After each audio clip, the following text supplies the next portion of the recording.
While what we call civilization is an experience of only 5,000 years, the secrets that brought us to this point are hidden in a quarter-million-year era of nomadism. Long before the aroma of the first bread rose and the walls of the first cities were built, our ancestors were performing mysterious rituals that still leave archaeologists in awe today.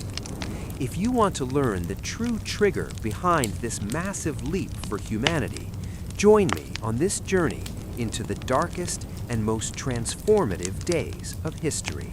Today, I will be sharing with you the story of the first farmers at the dawn of civilization. Before the video begins, don't forget to like our video and comment which city or country you are listening to us from. Your comments are always a source of motivation for me. It truly makes me happy to feel that the content I prepare is adding value. Without losing any more time, let's get right to the topic. The year is 2020.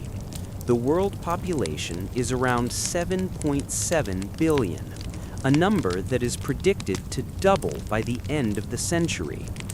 Humanity has spread across almost every continent, mapped the world in the finest detail, and even stepped into space, transcending the boundaries of our planet. Today, the majority of the world's population lives in cities woven with complex social structures. This urban way of life brings with it a dependence on systems like agriculture and bureaucracy. However, looking at the broad perspective of history, the emergence of such complex societies is a relatively recent development. Let's step back a little and look at the stage of history. About 20,000 years ago, at the peak of the last glacial maximum, the global population was only about 2 million.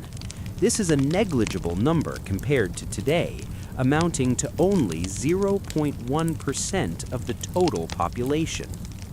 Human communities at that time survived in hunter-gatherer groups. Recognizably, modern humans had emerged approximately 300,000 years ago. From that time on, the human way of life continued for a long time largely unchanged, maintaining a nomadic hunter-gatherer pattern. Subsequently, the population showed a significant increase, and the first humans adopted a sedentary lifestyle. With the beginning of agriculture and animal husbandry, villages started to be established. These villages gradually grew into towns, and then into cities. Over time, temples and the first great structures were built. During this process, humanity's first elite class emerged. As societies became increasingly complex, new writing systems were needed for record-keeping and communication, and different forms of governance were developed. All these steps led us to the phenomenon we call civilization. And for the last 5,000 years, civilization has continued to shape the lives of almost everyone living on the planet.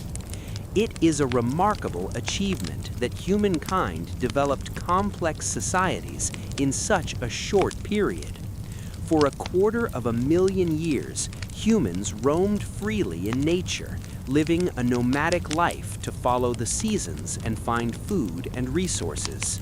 The global climate changed repeatedly, but this way of life remained stable for a long time. With the end of the last glacial maximum, people began to gravitate toward more permanent settlements. These settlements developed and became more complex over thousands of years, and finally, around 3000 BCE, structures that could be defined as civilizations emerged in various parts of the world. So, how did these civilizations form? What was it that broke people away from the hunter-gatherer lifestyle? Was this process a result of the many changes in the world's climate following the end of the last glacial maximum? Were humans forced to change their way of life to survive? Or was it related to a general transformation that humanity underwent? A transformation that allowed them to rapidly adopt agriculture and eventually develop urban societies. Archaeologists are still trying to find definitive answers to many of these questions. However, it seems we can now map the key developments that laid the foundations for today's civilization. In this three-part text, we will cover exactly these processes. First, we will examine how the transition occurred from late hunter-gatherer communities to lifestyles completely dependent on agriculture for survival. Next, we will explore the formation of increasingly large settlements and ritual centers, along with the sometimes chilling practices that accompanied them. Finally, we will focus on the factors that made the emergence of the world's first city. This city provided a model for all subsequent urban settlements. But before we get to that, we need to define exactly what we mean by civilization. To define civilization in its simplest form, we can generally think of it as organized political structures characterized by dense urban centers and based on agricultural production to feed their population. Furthermore, a distinct social hierarchy, the existence of monumental structures, and tools like writing and administration can be listed among the basic criteria for civilization. However, applying these criteria to archaeological finds and trying to determine exactly when civilization emerged presents certain difficulties. This is because a large part of these features can be seen in communities that formed over the millennia following the last glacial maximum, but they often developed in different phases.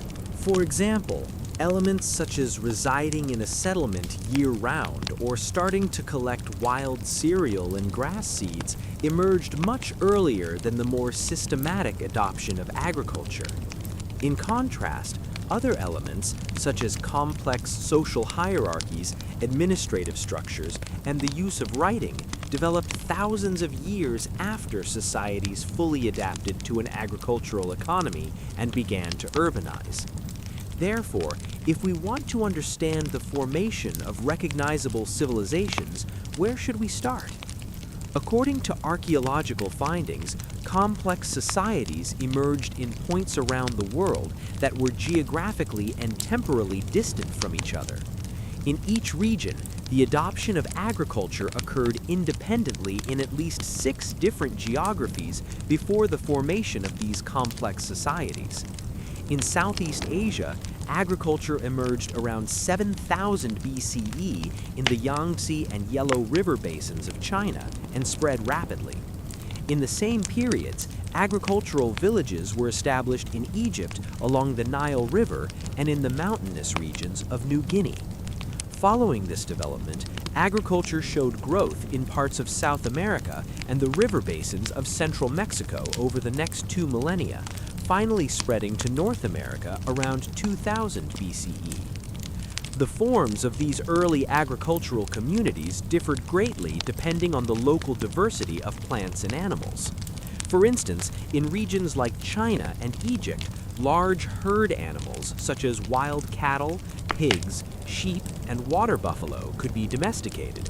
However, due to the scarcity of large mammals in South America, the protein needs of the inhabitants were mostly met by cultivating plants like beans, squash, and maize. The process of agriculture was often associated with sudden environmental changes, which necessitated greater human intervention with wild plant and animal species. However, it is now more clearly understood that this transition was the result of a series of intertwined processes that lasted thousands of years. While it would be possible to examine this complex transition by looking at the many centers where agriculture emerged independently, here we will focus on the Near East, where the earliest and most comprehensive agricultural societies developed. In this region, traces of many firsts are found, from permanent villages to the cultivation of crops and the domestication of animals. Throughout this long process, new rituals and a rapidly increasing population drew attention to the mountainous areas of the region known as the Fertile Crescent. Starting from the 7th millennium, the first proto-cities emerged but were abandoned due to environmental degradation. A millennium later, advancements in irrigation systems allowed settlements to spread to the fertile lands of Mesopotamia. And over the next 2 millennia, we witnessed the birth of the world's first true cities. These cities represented the beginning of urban life, characterized by specialized labor and complex social hierarchies. Furthermore, sophisticated record-keeping systems and administrative practices emerged, a process that evolved into the oldest examples of writing in the world. However, no matter how impressive these great achievements are, this is not where we begin our story. If we want to understand the origins of complex human societies, we must rethink the starting point, not the rise of the first cities or early agricultural activities with traces of domesticated plants and animals. Our journey extends to the time before these events, to the coldest days of the last glacial maximum, which shaped a great period of human history. The peak of this long geological epoch hosted an environment much more challenging and different than today's world. During this period, which lasted from approximately 21,000 to 15,500 BCE, average land temperatures were about 20 degrees lower than they are now, and nature reigned with harsh and unforgiving conditions. Northern Europe and the Americas were hidden beneath colossal ice sheets exceeding 3 kilometers in thickness, and the vast land masses beneath these ice layers created an atmosphere that made life itself difficult. Sea levels were about 40 meters lower than today, and due to this cooled state of the globe, the world was a much drier place because of the massive amount of water frozen in the glaciers. This painted a unique ecological picture where deserts expanded into much wider areas, while tropical rainforests contracted to hold on only in narrow regions along the equator. At that time, the vast plain known as Doggerland in northern Europe still connected the British Isles to the European mainland, while the landmass known as Sunderland in Southeast Asia connected the present-day islands of Indonesia and Malaysia as a single landmass. This era also marked a time when anatomically modern humans had spread to almost every region of the world. Human communities may have reached North America by crossing the Beringia land bridge between Asia and Alaska, making them the ultimate wanderers who colonized the world. Life in large parts of Eurasia and Africa was still centered around hunter-gatherer lifestyles. Human communities adopted a nomadic way of life, building simple structures used as seasonal campsites. Their daily lives involved constantly diversifying their food sources to include hunting larger mammals and the megafauna unique to that world, as well as fishing and hunting reptiles and shellfish. Wild grasses, nuts, fruits, and seeds and tubers occasionally supplemented their gathering diets, contributing to their nutritional balance. The human communities of this era, called the Paleolithic period or Old Stone Age, presented us with impressive backdrops in terms of social organizations that can still inspire us today. The lifestyles of the communities in that time frame formed the cornerstones of the adventure leading to modern humans. This way of life pointed to a harmonious existence, mostly in tune with nature, but requiring constant struggle. The steps they took to both survive and solidify their place on Earth set the stage for the millennia to come. When we examine these communities more closely and evaluate the broad social and technological trends, we realized that the hunter-gatherer way of life had been increasing in complexity for a long time. Around 40,000 BCE, a culture known as the Aranyakian was widespread in the regions of Europe and the Levant. One of the characteristic features of this period is the emergence of more advanced and refined tools, such as carefully shaped hand axes, scrapers, and various specialized flint blades, in addition to traditional chipped stone tools. It is observed that the increase was not limited to stone tools, but also to specialized tools made from materials like bone and ivory. These included weapon points, needles, and awls designed for making small holes.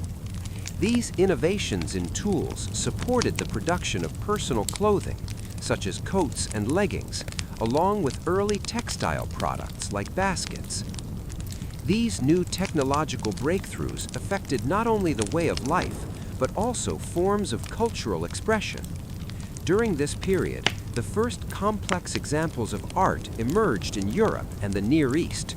Before this, the presence of simple personal ornaments made from seashells, mammoth ivory, animal bones, and teeth was noticeable.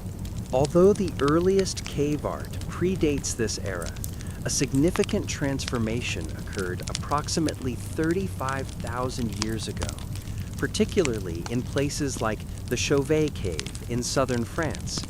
Detailed and complex drawings depicting the hunting or grazing behavior of animals such as lions, bears, hyenas, rhinos, horses, and bison have been found. Furthermore, an engraved horse figure colored with red ochre was discovered at the Hyonum Cave in the Levant. In addition to these, other carved figures, complemented by various animal and Venus figurines, are present across Europe. Many of these figures are notable for their exaggerated female anatomical features. Archaeologists have associated these depictions with themes of fertility and childbirth. By the peak of the last glacial maximum, around 21,000 BCE, hunter-gatherer societies appear to have become more complex, both culturally and technologically. Over the following 10,000 years, these communities faced a series of striking environmental changes. Around 18,000 BCE, as glacial conditions began to ease, temperatures and sea levels slowly started to rise. However, around 11,000 BCE, this trend abruptly paused and a new drop in global temperatures occurred. Glacial conditions again prevailed in large regions of Europe and North America, and this period continued for about a millennium. Finally, toward the end of this process, global temperatures increased once again. By 9000 BCE, summer temperatures had become quite close to present-day levels. Despite this, it took thousands of years for the ice masses to completely melt, and sea levels only reached their current levels around 3000 BCE. Many earlier theories argued that the increasing complexity of human societies was a direct result of these environmental changes. It was particularly thought that the sudden climate cooling during the period known as the Younger Dryas forced hunter-gatherer communities in the Near East to more actively shape the environment to secure food. Interventions during this process focused on the more intensive use of wild plants and animals in the Levant region and the fertile lands of Southwest Asia. However, research conducted since the mid-20th century has revealed that such processes actually began much earlier than the Younger Dryas period.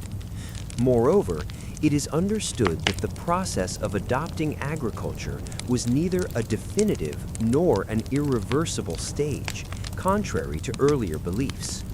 So, what exactly do we mean by agriculture? In its simplest definition, it can be expressed as the conscious management of plants and animals for the purpose of human food production. This process takes place in an artificial environment where domesticated animals and plants are separated from their wild species. In this environment, reproductive processes are carefully controlled to develop specific traits in line with human needs. This definition is valid for the modern agricultural systems that emerged in the Near East around 9000 BCE. However, the picture becomes more complex when we try to extend agriculture to earlier periods. This is because there was no rapid transition from hunter-gathering to agriculture, and this transformation lasted thousands of years. In this process, hunter-gatherer societies moved from simply gathering wild plants to cultivating them. Over time, early agricultural arrangements where the systematic cultivation of plants and animals was observed formed. This represents a gradient of continuity. Furthermore, it is increasingly understood today that these two ways of life shared many common features. Despite differing in terms of permanence, the main source of meat for early agricultural communities was supplied by hunting for a long time. Moreover, there's strong evidence that hunting activities continued in many societies even after the emergence of domesticated animals. Later hunter-gatherer societies often tended to live in the same region for extended periods. Today, evidence has surfaced indicating that these communities processed cereals and grains into staple foods associated with the beginning of agriculture.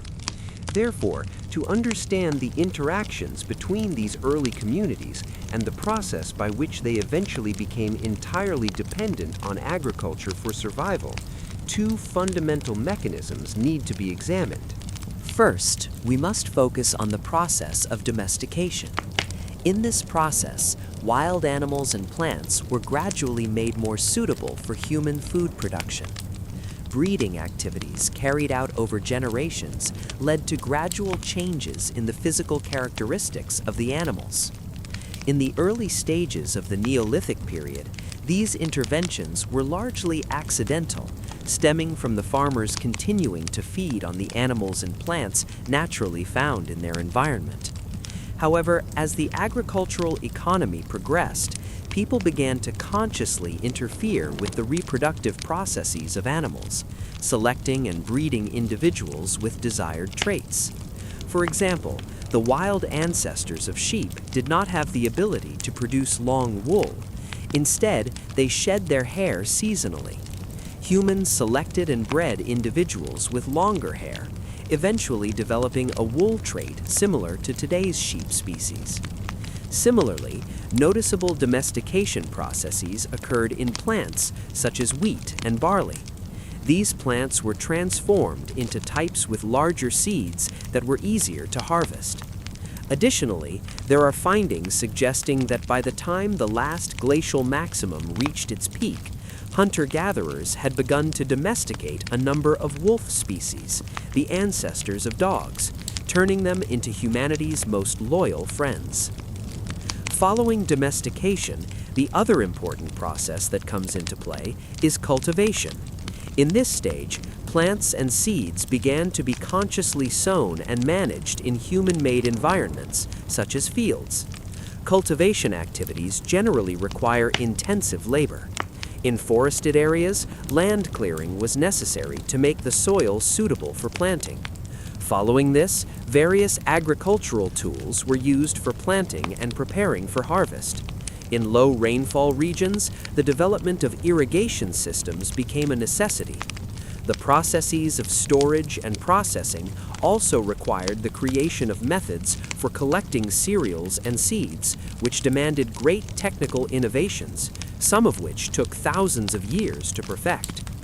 Considering these two fundamental processes, we can draw attention to the hunter-gatherer groups living in the Near East at the peak of the last glacial maximum. This period coincides with the beginning of a historical phase called the Epi-Paleolithic. Approximately dating to 21,000 BCE, this period is associated with the local communities starting to use small stone blades called microliths. The emergence of new tools has been linked to advanced hunting strategies, with communities in these regions turning to more dynamic prey, especially small mammals and birds. These fast-moving prey required precise weapons with small stone points, and while direct evidence is lacking, the presence of microliths shaped like arrowheads suggests that the bow may have been in use during this period. One explanation for this change in hunting strategies is that these communities were in the process of transitioning to a more sedentary way of life. Living in the same region for longer periods, these communities may have gradually reduced the number of large game, such as gazelles and red deer, in local areas. This required them to develop new hunting methods by turning to smaller prey species to sustain more permanent settlements. Furthermore, there is evidence that these communities began to supplement their meat consumption with different types of plant-based foods. While some scattered evidence for the processing of plants as food exists from previous millennia, this period reveals clues of a more consistent use of plant resources.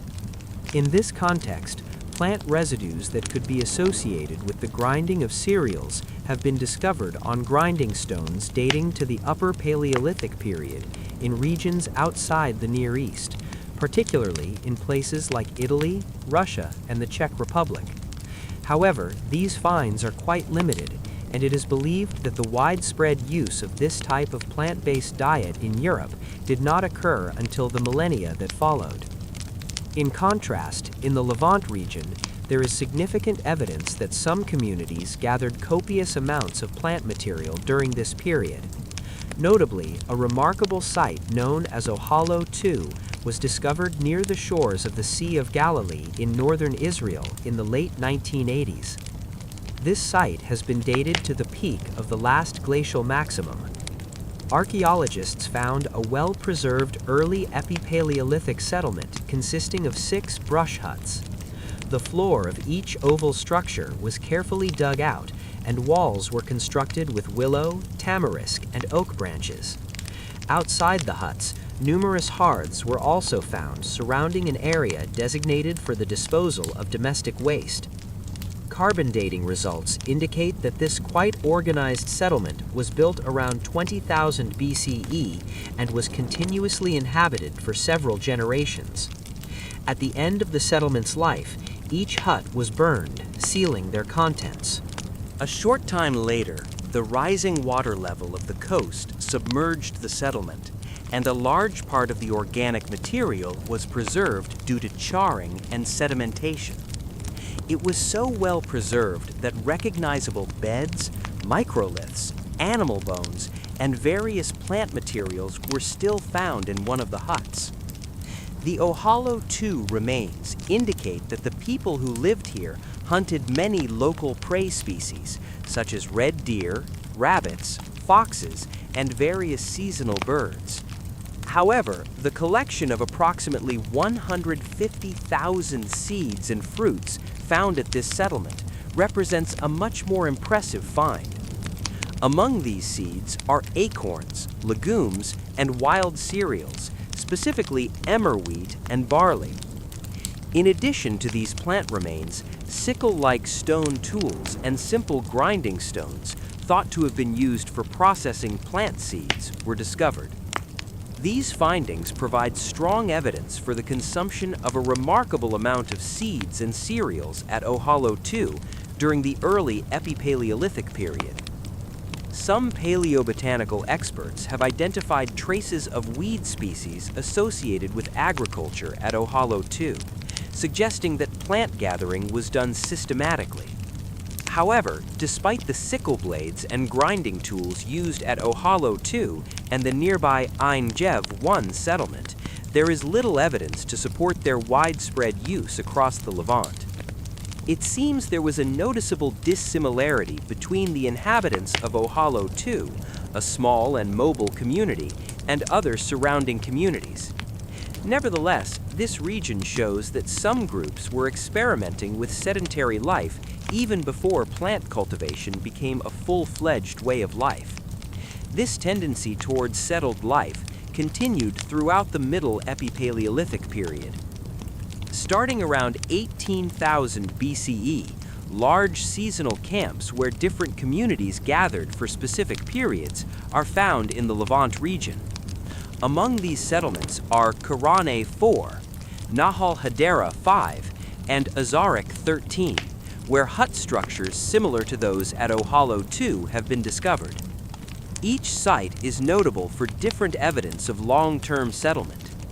The rich collection of stone tools, worked bone items, red ochre, and ornamented seashell beads at Korane 4 is particularly significant. The presence of seashells so far inland indicates the development of long-term social connections between communities in the region.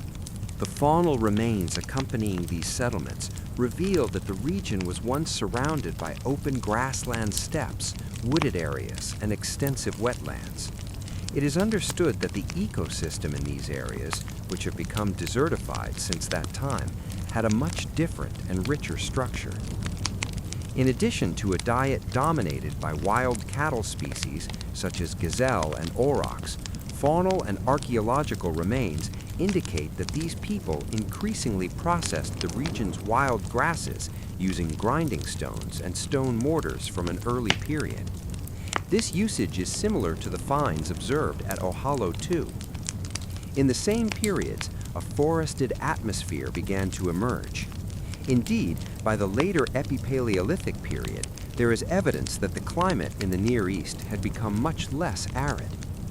During this period, the Levant must have had an ecological richness, combining dense forests, open wooded areas, and extensive steppes. These wooded areas, in particular, must have harbored a wide range of wild cereal and grass species, including the ancestors of modern wheat and rye. Looking a little further ahead, this area was home to one of the world's best-studied early societies. The Natufian peoples, one of the world's oldest and most impressive cultures, also lived in this region. Discovered by archaeologist Dorothy Garrett in 1928, the Natufian culture existed in the Levant around 14,900 BCE.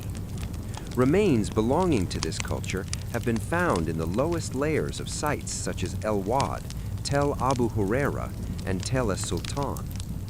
Natufian settlement areas consisted of a mixture of cave-mouth shelters where continuous habitation is evidenced, and open settlements. In open settlements, circular wooden structures built upon solid stone foundations are seen, while in cave-mouth settlements, there are signs of terracing in the immediate vicinity to expand the living area. Over time, it is understood that the Natufian people specialized in positioning their settlements within easy reach of different biomes. The diversity of consumption in these settlements also supports this approach. Animals such as gazelle, red deer, wild boar, and various small mammals, birds, and even turtles were part of these people's diet. Nevertheless, the people in the region dedicated considerable time and labor to the gathering and processing of wild cereals and legumes. Among the most iconic artifacts found in connection with these activities are stone mortars and sickle sets used for harvesting and processing wild grasses. Compared to the simpler grinding stones and sickles unearthed at Ohalo II, the tools found in Natufian settlements symbolize an advanced level of specialization and sophistication. The stone mortars found in Natufian settlements were usually carefully shaped from black basalt, allowing for more material to be stored inside them. Similar attention was paid to the sickles. Compared to the simple blades at Ohalo II, these had a more elegant design and were fitted with long ivory or bone handles. This design allowed them to cut the stems of the abundant wild grasses in the region more effectively. So, what kind of foods might have been prepared with these mortars? Many archaeologists suggest that the seeds and cereals harvested in the early Epipaleolithic period might have been used to make simple bread-like foods or primitive types of beer. However, this is based only on theories, as concrete evidence for such foods has not yet been found. The lack of evidence is understandable, as it is normal for easily biodegradable materials to disappear over time. Nevertheless, some finds point to the consumption of such foods in the Levant geography. Residues related to early beer production were detected on the surfaces of limestone mortars carved at the Raqefet Cave near Mount Carmel in Israel. The findings reveal that an alcoholic beverage may have been prepared by carefully malting the cereals gathered from around the cave, then grinding them and fermenting them. The most important clue supporting this is the starchy residues. These residues have been linked to the wild wheat and barley varieties of that period. Although the resulting beer is thought to have had a very low alcohol content, the process represents one of the oldest alcoholic beverage experiments in human history. The activity of beer production may have also accompanied the complex funeral rituals associated with the Natufian period graves near these processes.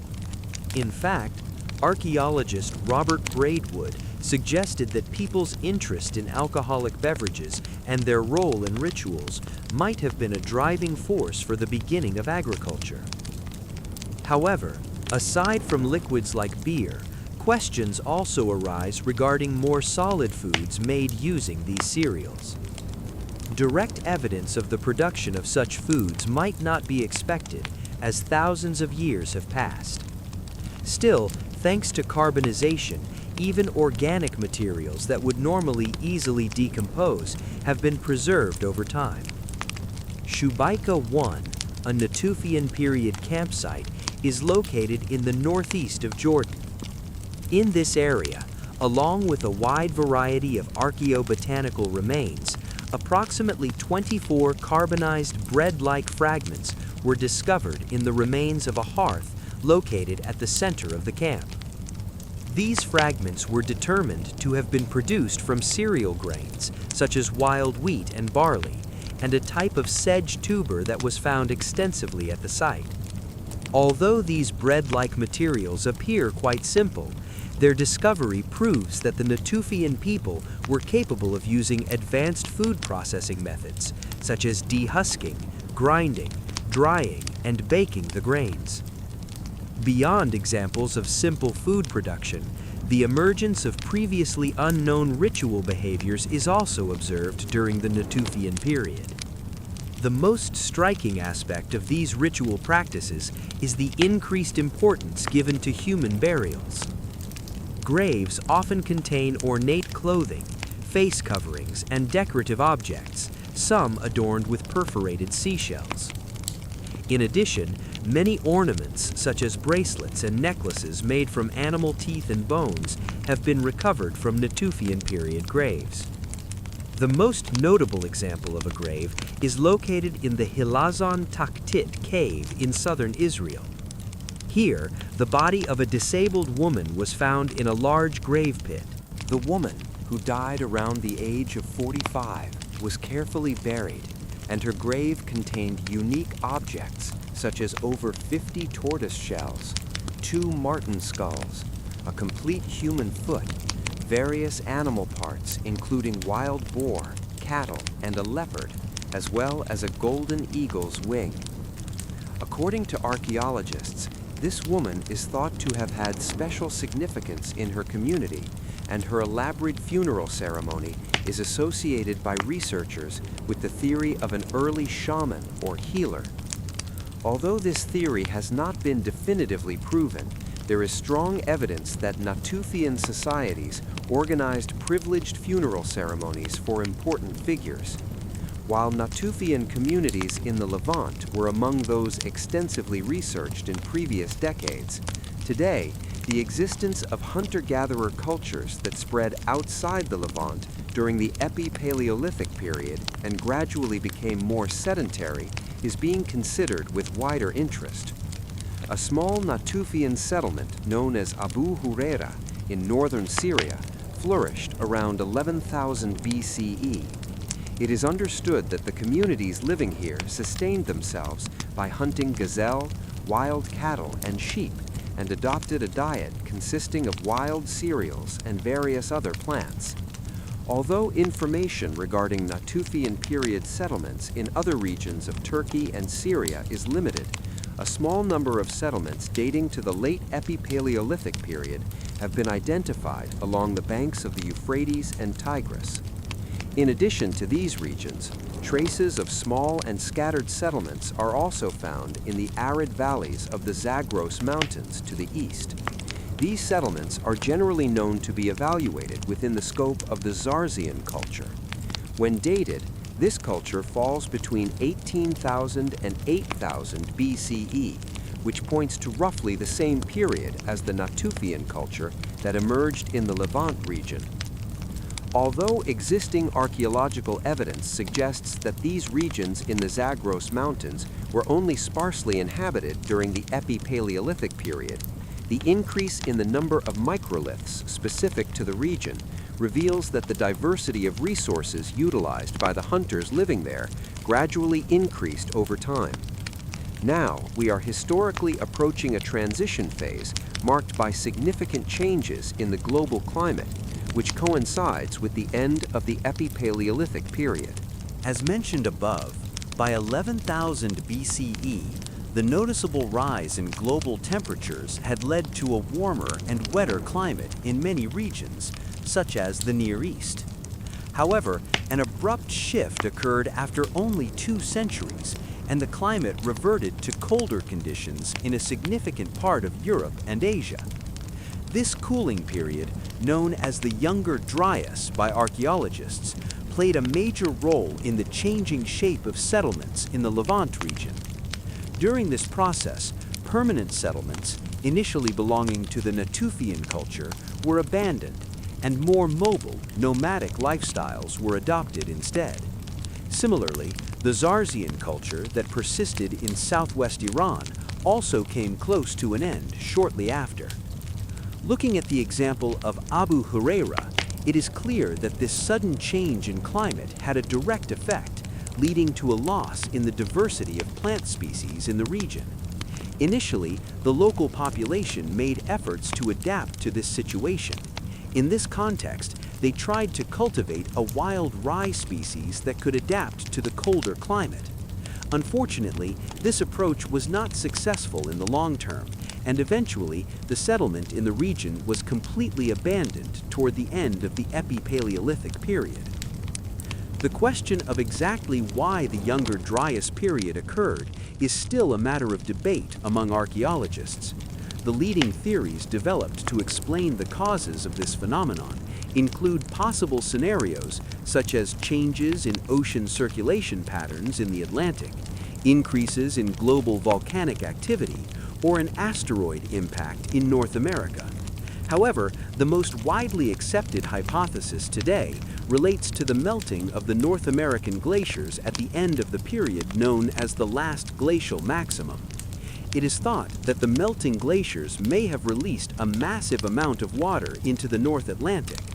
This large influx of water may have rapidly disrupted the natural ocean circulation system, especially the currents that carry warm water from tropical regions to the northern hemisphere. Consequently, this disruption caused a return to glacial climate conditions in large areas of northern Europe and America. Many parts of the Near East became dramatically colder and drier. Although the effects of climate change varied across geographical regions, it is thought that this change left deep marks, especially in the interior regions. Along with the cereals and wild legumes that were the main food sources in human settlements, a severe reduction in animal species that formed an important part of the food chains is also evaluated. This situation strengthens the idea, as discussed earlier, that sudden climate changes acted as a catalyst for the initiation of agricultural practices, especially among communities in Southwest Asia. It is suggested that this environmental contraction may have forced the communities in the region to adopt a more active stance in managing plant and animal resources. The food shortages caused by ecological stress guided communities to develop new approaches in terms of both crops and animal husbandry. However, it is understood that the transition to agriculture during this period was a complex process because fully domesticated forms of plants and animals only emerged gradually over the millennia to come. Indeed, the data obtained indicate that the region's hunter-gatherers adopted a more nomadic lifestyle during that time, returning to a settled life when environmental conditions improved. By the middle of the 10th millennium BCE, the cool climate period known as the Younger Dryas began to end. It has been determined that global temperatures rose by an average of 7 degrees Celsius within the following approximately 50 years, and summer temperatures in many regions of the Near East reached today's standards by the end of the millennium. With the rise in temperature, forest areas and grasslands in the region expanded, and the ecosystem became more favorable compared to previous periods. These positive climate conditions created transformations in people's ways of life and opened the doors to a new era in history, known as the Neolithic period. Dated to around 9600 BCE, this period is divided into two main phases in the light of archaeological findings: the pre-pottery Neolithic, PPN, and the pottery Neolithic. The fundamental difference between these two phases is that the former is characteristically distinguished by lacking baked clay vessels, pottery. Examined in more detail, the pre-pottery Neolithic is divided into two distinct subphases. The early phase lasted until around 8800 BCE, while the later phase continued until the middle of the 7th millennium BCE. These two phases, designated by archaeologists as A and B, are separated not only by differences in cultural and technological innovations, but also by the gradual emergence of domesticated plant and animal species. In this context, we can take a deep dive into the first settlements of the Near East, which began to form from the middle of the 10th millennium BCE at the start of the pre-pottery Neolithic age. These periods are a significant era that witnessed the most important transformations in human history and the laying of the foundations of agricultural societies.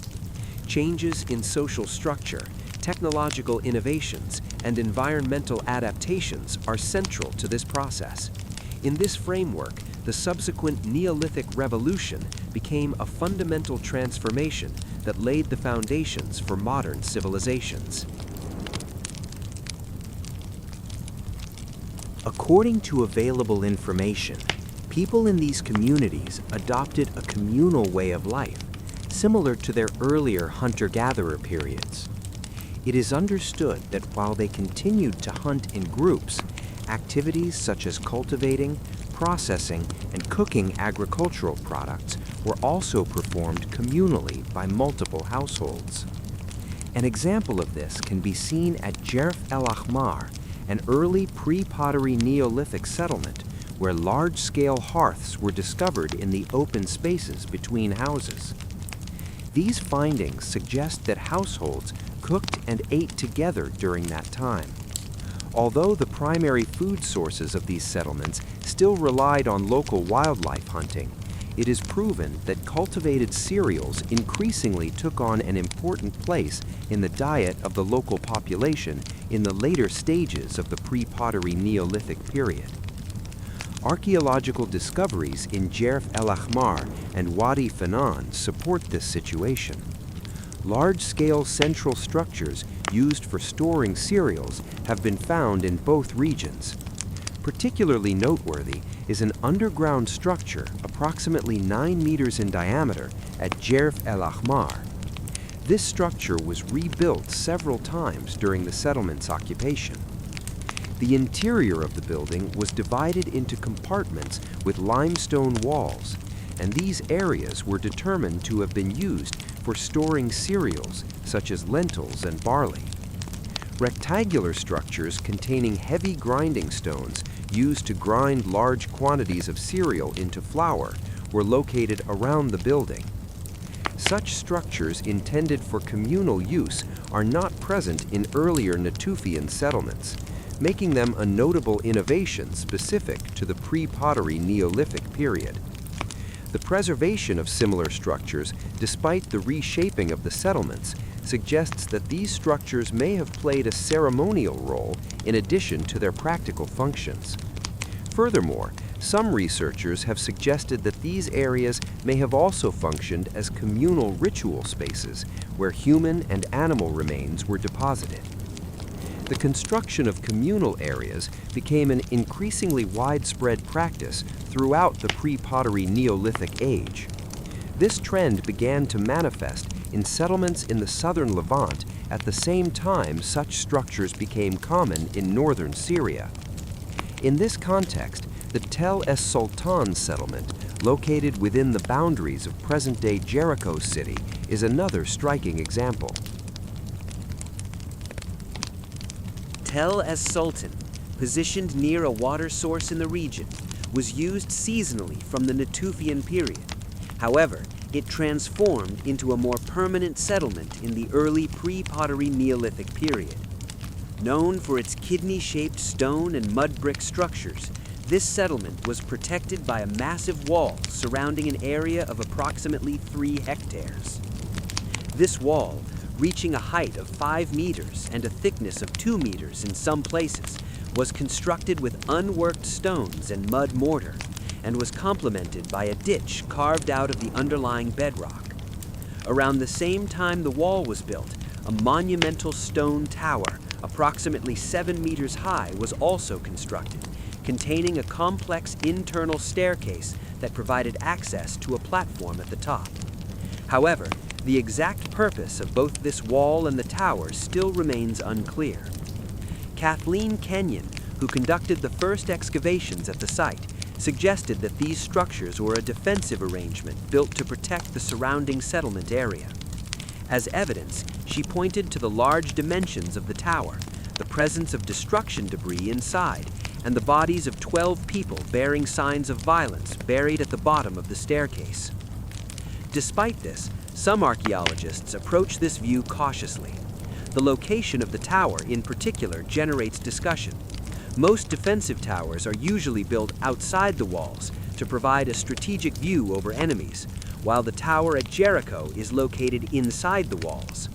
Additionally, several small structures near the tower, which appear to have been built for storing vegetable foods, also draw attention.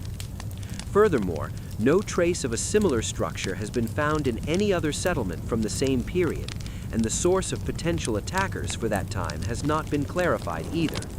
Therefore, the possibility of the wall and the ditch having a more practical function, such as controlling seasonal floods, is also being considered. Another hypothesis is that the construction of the tower carried a more symbolic purpose, such as demonstrating the prestige of the settlement to surrounding communities and creating a sense of awe. Some archaeologists, like the late Klaus Schmidt, also drew attention to structures found around the base of the tower that might indicate ritual purposes. These structures include the remains of 2 stone plinths, possibly used to carry early totem poles. Despite all these uncertainties, as demonstrated by the structures at Jerf el Ahmar and Wadi Fainan, such complex constructions point to the existence of serious social organization and large-scale labor. However, such developments represent only a small example of the capacity of human communities to organize themselves during that period. For it was this very time that other structures emerged, which could be characterized as the first dedicated ritual center in history. To understand Göbekli Tepe, we must look not only to the Levant or Syria, but further north into the heart of Anatolia, southeastern Turkey. This monumental structure, built in the earliest phases of the Neolithic period, fundamentally reshaped what we know about human behavior. Göbekli Tepe is a revolutionary archaeological discovery located on a wide limestone ridge. Discovered by Professor Klaus Schmidt in the 1990s, the site consists of an artificial earthen mound exceeding 300 meters in diameter. At the center of this approximately 8-hectare mound are ceremonial buildings and subterranean structures that were carefully filled with rubble. It is understood that they were thus preserved after their function ended. So far, 5 enclosure walls of various sizes dating to the early period of the pre-pottery Neolithic age have been unearthed. These walls are notable as structures with a roughly circular plan, built into pits carved into the bedrock. T-shaped pillars are positioned intermittently around the circumference of each enclosure wall. In the centers of the enclosures, there are usually two much larger T-shaped pillars dominating the surrounding arrangement. These massive pillars were expertly carved out of the rock base in nearby limestone quarries, then moved to their locations and erected on carved pedestals. One of the largest pillars is about 5.5 meters high and weighs 8 tons. These measurements suggest that hundreds of people may have worked to retrieve the pillar from the quarry and transport it. The surfaces of the pillars are worked and decorated with various ornamental elements. Among these, figures of animals such as oryx, pigs, and birds are notable, as well as scorpions, spiders, and snakes. Additionally, there are animal carvings that may represent wolves, foxes, or early dogs, and mysterious high-relief quadruped figures resembling reptiles or predatory animals. These details make the artistic and symbolic dimension of Göbekli Tepe even more meaningful. The carefully polished limestone floors of the enclosures are quite striking. However, the enclosure designated as B differs from this general feature. Here, instead of a natural limestone floor, an artificial terrazzo floor made with burnt lime mortar is found. Located on the terrazzo floor is a basin-shaped hollow carved out. While the exact function of this hollow is unknown, it is presumed to be connected to the ritual use of the structure. Not only the pillars and enclosure walls of Göbekli Tepe, but also the phallic human statues, animal figures, and mysterious rings uncovered at the site attract the interest of archaeologists. All these finds lead us to ask questions about the significance of this structure. The role these spaces played in ceremonies or the spiritual purposes they served in their time is still uncertain. Could they have been the stage for initiation rituals, rites of passage, or funeral ceremonies? Or perhaps it was simply a center where spiritual experiences were carried out. Furthermore, the variation in animal motifs among the enclosures may support the idea that these areas served different functions. Göbekli Tepe, with its magnificent past, continues to generate more questions than answers. Could they have been built according to the symbols preferred by different groups? Also, why are some of the pillars perforated, and why are their tops marked with indentation patterns similar to those on early grinding stones? Functional questions aside, the fundamental structural characteristics of the enclosures remain an enigma. It is still unclear whether the enclosures originally had a roof, or exactly how access was gained. One theory suggests that some portal stones at the site, such as an example uncovered south of Enclosure C, may have been integrated into the enclosure walls to be used as an entrance gate. One of these portal stones was also found in the middle of Enclosure B and could be considered to have once been part of the enclosure's roof. It seems unlikely that we will find answers to these questions soon. For now, we must rely on what we know for sure about the site. It appears that the construction of Göbekli Tepe involved the participation of various nomadic communities from northern Syria, Iraq, and southeastern Turkey. It is understood that most of these communities maintained a hunter-gatherer lifestyle, which may explain the abundance of wild animal figures carved into the pillars. Although these communities seem to have lived a semi-nomadic life, there is some evidence that the partial exploitation of local plants had begun. Klaus Schmidt, the late excavator of the site, suggested that Göbekli Tepe served as a ritual center and sacred area where these nomadic communities gathered periodically. Indeed, the T-shaped pillars and their associated symbols are also seen in later settlement areas in the wider vicinity of Göbekli Tepe. Furthermore, similar motifs have been found on tablets in the contemporary Jerf El Ahmar settlement, suggesting that a shared language of signs and symbolism may have already existed among these communities.